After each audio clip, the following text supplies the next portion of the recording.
graça e a paz do nosso Senhor Jesus Cristo. Hoje é um dia todo especial, é o domingo de Páscoa, e nós queremos aqui trazer uma mensagem alusiva a essa data tão importante a nós cristãos, que cremos na morte do Senhor Jesus Cristo, Ele que morreu pelos nossos pecados, mas também cremos que Ele ressuscitou ao terceiro dia. E louvado seja o nome do nosso Deus, porque Jesus Cristo, quando ali na cruz, morrendo pelos nossos pecados, Ele nos trouxe importantes bênçãos para nossas vidas. Jesus Cristo conquistou inúmeras bênçãos para nós ali naquela cruz. E eu lembro-me de certa vez, quando assim cantávamos uma canção que dizia: tudo que Jesus conquistou na cruz é direito nosso, é nossa herança. A palavra conquista será a palavra-chave daquilo que eu quero compartilhar com você nesta noite. E baseado nesta palavra, eu quero aqui ler um texto da palavra de Deus que se encontra na carta do apóstolo Paulo aos Filipenses, o capítulo 13, o versículo 12, e esse texto nos diz assim: não que eu já tenha recebido ou tenha já obtido a perfeição, mas prossigo para conquistar aquilo para o que também fui conquistado por Cristo Jesus. Aqui diz o apóstolo Paulo: fui conquistado por Cristo Jesus. E trazendo a letra dessa música que eu aqui antes mencionei, ela traz na sua mensagem, na sua letra, a palavra conquista, tudo que Jesus conquistou na cruz. É claro que essa letra ela precisa ter algumas ressalvas, uma vez que ela traz alguns conceitos que são um tanto estranhos àquilo que a palavra de Deus nos traz como revelação. Penso que a expressão é direito nosso não está de acordo com aquilo que a palavra de Deus nos ensina, uma vez que tudo que recebemos de Deus não é porque temos direito, mas é porque Deus nos concede por sua graça. Mas até mesmo a palavra tudo, ela fica um tanto estranha, principalmente nos tempos de hoje, onde não existem mais conceitos absolutos, onde os valores e até mesmo os conceitos das pessoas são plurais. Então dizer tudo pode sugerir coisas das quais a cruz não se propôs e nem teve compromisso com aquilo que muitas vezes as pessoas querem. Jesus, ao ter subido lá naquela cruz, ao ter sido pregado e crucificado, ele conquistou sim tudo que de fato é importante e necessário para nós. Há um texto da palavra de Deus que está em Efésios capítulo 1, versículo 3, em que o apóstolo Paulo ele escreve e ele diz nas seguintes palavras.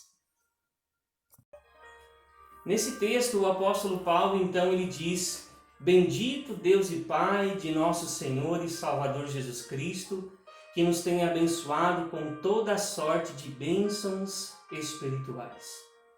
Essa palavra, toda sorte de bênçãos, se ela não for bem interpretada, ela pode ir de encontro ao que essa canção que eu acabo de mencionar nos diz: tudo que Jesus conquistou na cruz. Mas o que é tudo? O que são todas as coisas? Há um outro texto que eu quero trazer e vai corroborar com aquilo que eu quero trazer para os irmãos compartilhar nesta noite, e que vai servir de introdução para a mensagem que logo mais vou trazer a todos, é o que está também em 2 Coríntios 4, 17 a 18. Dentro de um contexto onde o apóstolo Paulo ele está incentivando os irmãos a prosseguirem na sua jornada de fé em meio às lutas e às dificuldades que faz parte da vida cristã, e ele vai dizer de um texto que é muito conhecido e que é muito usado nas igrejas, porque a nossa leve e momentânea tribulação produz para nós eterno peso de glória, acima de toda comparação, não atentando para as coisas que se veem, mas para as que não se veem, porque as que se veem são temporais, as que não se veem são eternas. O que eu quero dizer com isto?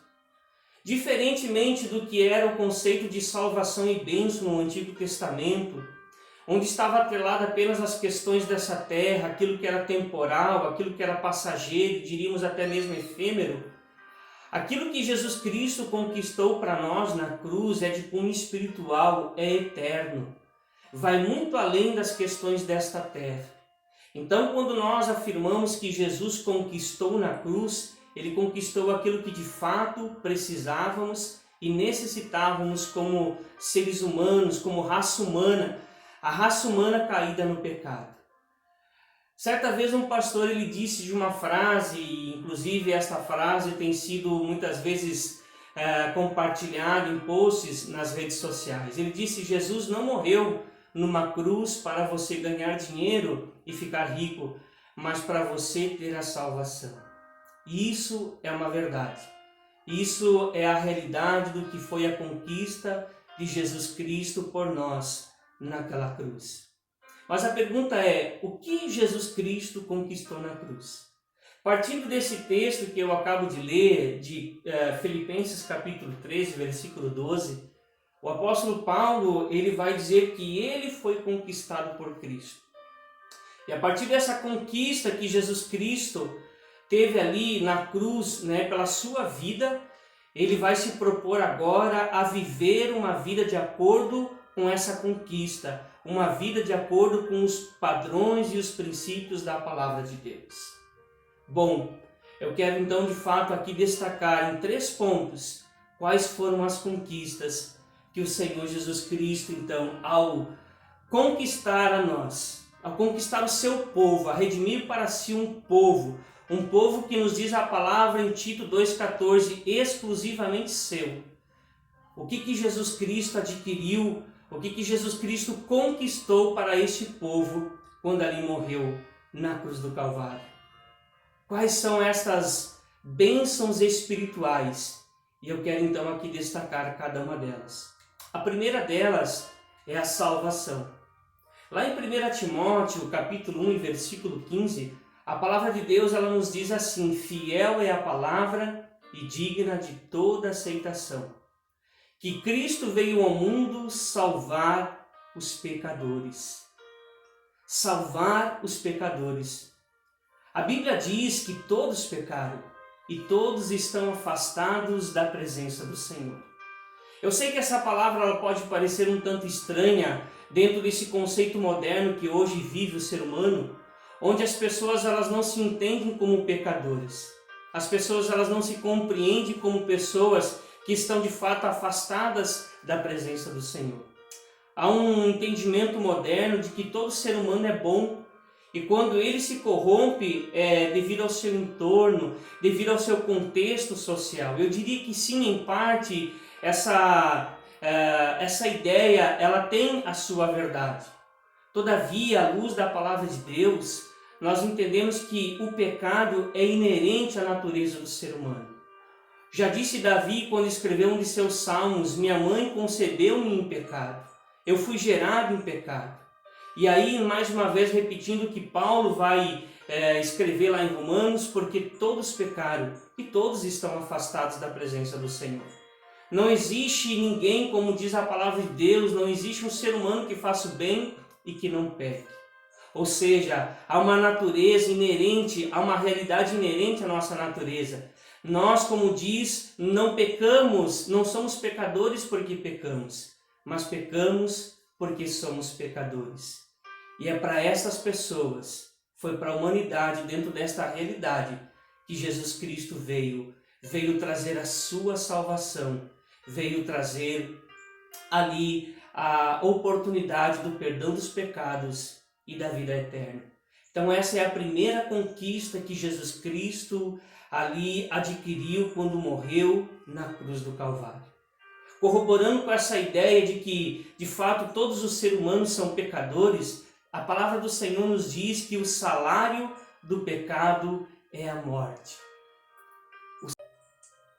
Já em Romanos capítulo 5 e o versículo 12, a palavra de Deus diz que por Adão o pecado entrou no mundo e pelo pecado entrou a morte. Assim a morte passou a todos os homens, porque todos pecaram. Mas eu quero te dar essa boa notícia. Jesus Cristo conquistou na cruz a salvação para a humanidade. Ele conquistou aquilo que é de mais precioso para todos nós. pagando o preço pelo meu e pelo teu pecado. Aquilo que era para nós termos pagado, mas não tendo nós condições, Jesus Cristo se propôs. E por que ele fez isso? Porque a palavra do Senhor diz que foi movido pelo amor de Deus a nós. João 3,16 nos diz: porque Deus amou o mundo de tal maneira que deu o seu único Filho, para que todo aquele que nele crê não pereça, ou seja, não seja condenado eternamente, mas tenha a vida eterna. E glórias a Deus por esta verdade. Essa salvação, ela não pode ser gerada pela nossa capacidade e nem por outros meios, mas é apenas por intermédio do Senhor Jesus Cristo.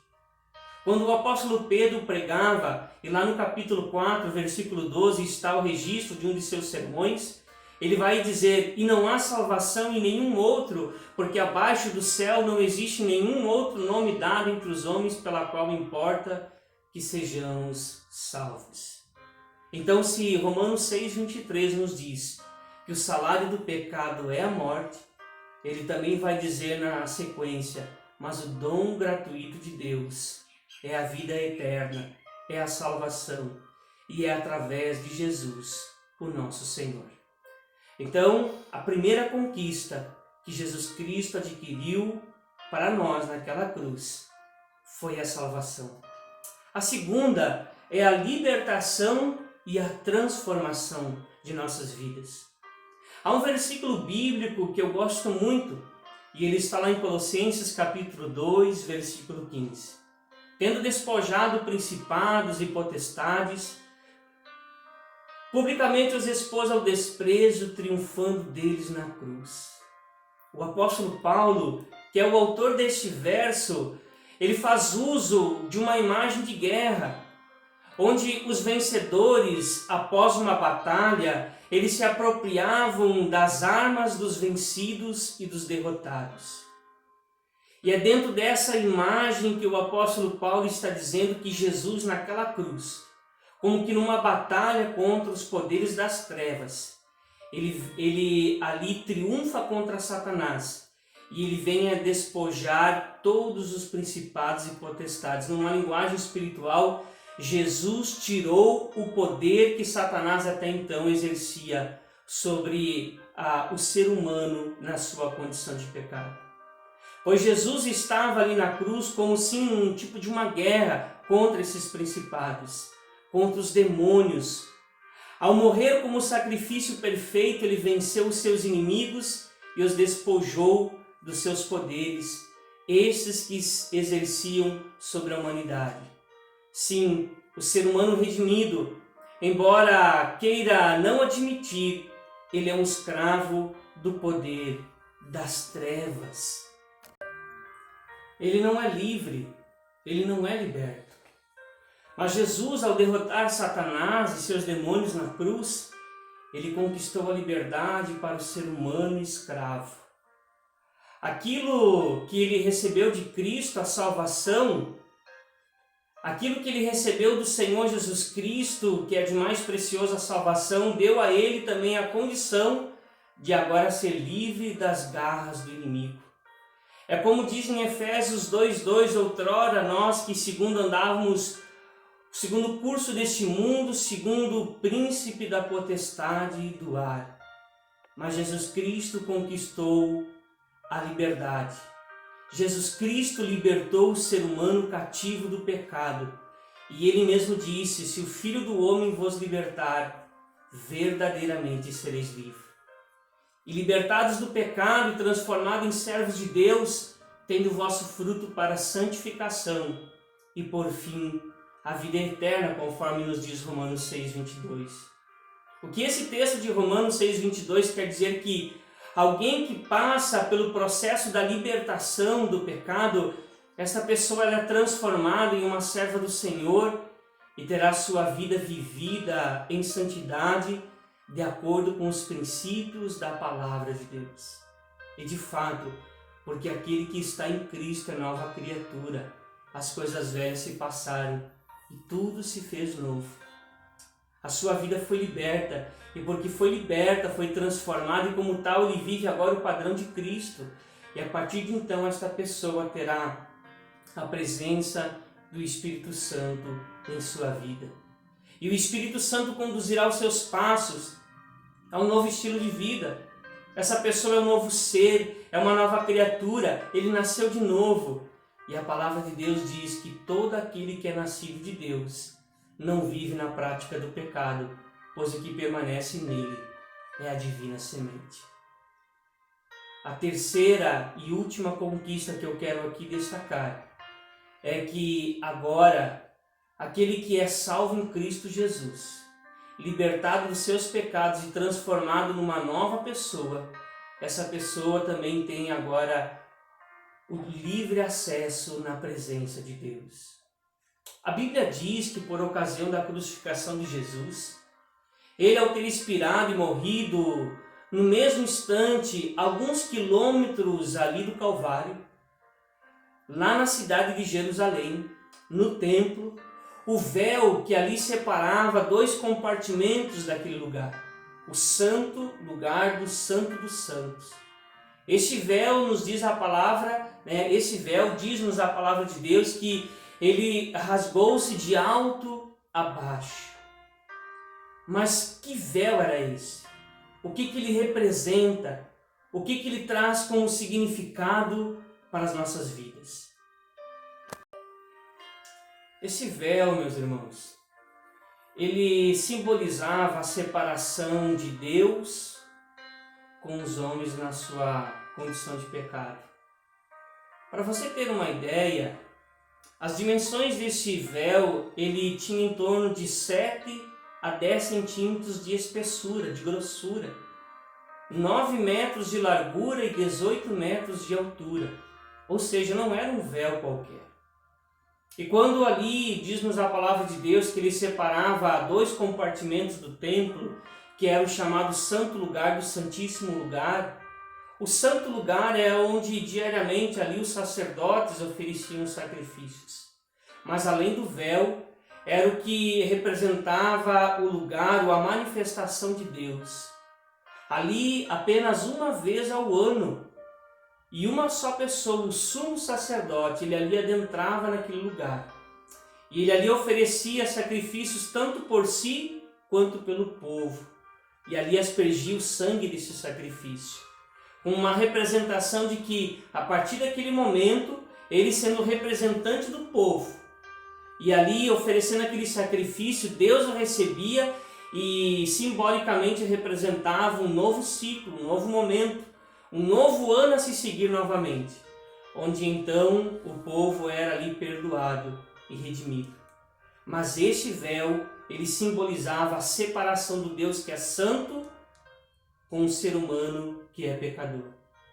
E diz-nos a história de que quando o sumo sacerdote ele ali adentrava e todos os demais eram proibidos de entrar ali, a glória de Deus se manifestava, ele se reservava o sacerdote a um período anterior a essa entrada no Santíssimo Lugar, ou no Santo dos Santos.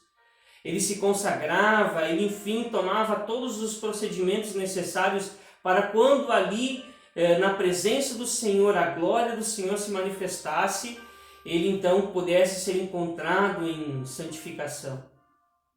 Mas se porventura a glória do Senhor, ao manifestar, via que na vida do sumo sacerdote não estava de acordo com a santidade de Deus, aquele homem morria na hora. E é por isso que muitos deles entravam com uma corda atada ao seu pé para que os demais pudessem trazê-lo de volta, se porventura ele viesse a morrer ali dentro do Santíssimo Lugar. Mas a palavra do Senhor diz que quando Jesus ele expirou na cruz e ele entregou o seu Espírito ao Pai, diz a palavra de Deus que aquele véu se rasgou de alto a baixo. E o que isso simboliza? Que a partir de então, o ser humano que estava afastado da presença de Deus, o ser humano que estava longe da presença de Deus, agora lhe é dada a oportunidade em Cristo Jesus de ter este livre acesso. Porque em Cristo Jesus nós fomos reconciliados. O apóstolo Paulo diz, ora, tudo provém de Deus, e falando a respeito do seu ministério, ele diz, ora, tudo provém de Deus que nos deu o ministério da reconciliação. A saber que Deus em Cristo Jesus estava reconciliando consigo o mundo através do seu Filho Jesus e não imputando aos homens as suas transgressões. Deus, ele novamente reconcilia para si o ser humano nessa condição, de ser um pecador afastado dele. Mas louvado seja o nome do Senhor Jesus, porque ele conquistou esse livre acesso na presença do Senhor. Em Hebreus 10, 19 e 21, a palavra do Senhor diz, tendo, pois, irmãos, intrepidez para entrar no Santo dos Santos pelo sangue de Jesus, pelo novo e vivo caminho que ele nos consagrou pelo véu, isto é, pela sua carne, tendo grande sumo sacerdote na casa de Deus. Ou seja, o que antes era impossível, agora também foi conquistado por Jesus naquela cruz. Toda esta realidade que eu aqui mencionei, a salvação, a libertação, a transformação de vida e também agora esse livre acesso na presença de Deus. Tudo isso é trazido de outras formas, com outras linguagens dentro da palavra de Deus. E eu quero aqui destacar algumas delas dentro de uma diversidade de conceitos, dentro de uma diversidade de expressões que todos os escritores do Novo Testamento trouxeram. Mas eu quero aqui destacar algumas. Como, por exemplo, ele nos deu vida estando nós mortos nos nossos delitos e pecados. Ele nos regenerou para uma viva esperança, essa esperança que é uma herança incorruptível e que está reservada nos céus para nós. Não somos mais peregrinos nem forasteiros, mas concidadãos dos santos, porque somos da família de Deus. Veja com que grande amor nos tem concedido o Pai, ao ponto de sermos chamados filhos de Deus. Porque em Cristo somos mais que vencedores. Paulo diz, conforme o texto base da reflexão que eu trouxe, ele menciona 2 tipos de conquista. A primeira é ele mesmo. Sim, Jesus foi quem o conquistou e foi lá na cruz. Foi dolorido, cruel, pesado, tudo aquilo que Jesus Cristo passou, mas ele foi até o fim. A despeito do que nos diz Isaías 53, ou a despeito de toda a realidade do que Jesus passou e que Isaías 53 registra, como ser ele transpassado, moído, oprimido, humilhado, ferido, mas diz no versículo 11 de Isaías 53 que ele viu o penoso trabalho de sua alma e ficou satisfeito. Ficou satisfeito porque ele conquistou o que é de mais precioso, a vida humana para Deus. Mas há uma menção de uma segunda conquista. É a meta que Paulo estabelece para a sua caminhada de fé. Ele diz, prossigo para conquistar aquilo. Ele está falando de sua vocação como cristão. Cristo o conquistou para a salvação e para uma vida nova. Agora o seu objetivo é lançar mão dessa bênção. Para isso, diz ele, esqueço-me das coisas que para trás ficaram e avanço para as que estão diante de mim. Prossigo para o alvo, para o prêmio da soberana vocação de Deus em Cristo Jesus. Naquele dia, naquela cruz, Jesus ele disse, está consumado, ou seja, eu consegui, eu consumei a obra. Agora é função nossa valorizarmos e não negligenciarmos, conforme nos diz Hebreus 2:3, não negligenciarmos tão grande salvação. Fazer como o apóstolo Paulo, que no fim de sua jornada ele vai dizer aquele texto tão conhecido, combati o bom combate, completei a carreira, guardei a fé. Já agora a coroa da justiça me está guardada, ao qual o Senhor, reto juiz, me dará naquele dia. E não somente a mim, mas também a todos quanto amam a sua vinda, conforme 2 Timóteo 4:8. Jesus ressuscitou. Esta é a mensagem da Páscoa. E porque ressuscitou, cremos em um Deus vivo. Ele um dia voltará para buscar a sua igreja. Virá com grande poder e glória. E louvado seja o nome de Deus por essa verdade. Que Deus abençoe, que a graça do Senhor seja sobre sua vida, que as misericórdias do Senhor alcancem sua vida. E se você ainda não tomou essa decisão por Jesus, se você ainda não adquiriu as bênçãos que Jesus conquistou naquela cruz, você precisa tomar dessa decisão, entregando a sua vida ao Senhor Jesus. Amém?